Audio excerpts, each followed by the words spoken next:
Hello everyone, welcome back once again to the world of One Piece.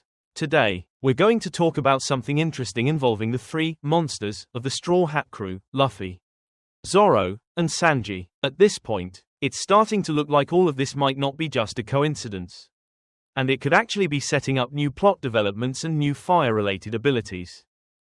Ever since the beginning of the series, the first major clue was Sanji. At first, he only fought using his legs. But then, out of nowhere, he awakened a new power, his legs caught fire, and his attacks began to resemble cooking techniques.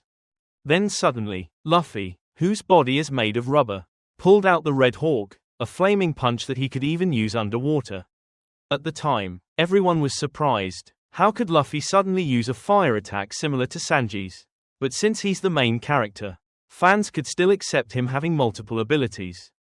But then in the Wano arc, Zoro, who is purely a swordsman, somehow gained flame-based sword abilities like Foxfire style. And now people have started calling Luffy, Zoro, and Sanji the three monsters of the Straw Hats who all happen to have fire powers. This makes it seem less like coincidence and more like intentional foreshadowing. This might mean that Luffy, Zoro, and Sanji will unlock even stronger fire abilities in future battles. Or even in the final war. Later on, we saw hints involving a giant demon holding flames that resemble the sun. This raises an interesting point. Could that sun-like flame actually be the stolen power of Mother Flame? If that's the case, then that giant demon might end up using Mother Flame in battle against the Straw Hats. This becomes the first notable theory. Maybe the reason Luffy, Zoro, and Sanji all have fire abilities is because, in the final battle, they'll need to fight a giant demon who uses Mother Flame. If so, their fire resistance and fire control might be crucial for countering or even adapting Mother Flame's power.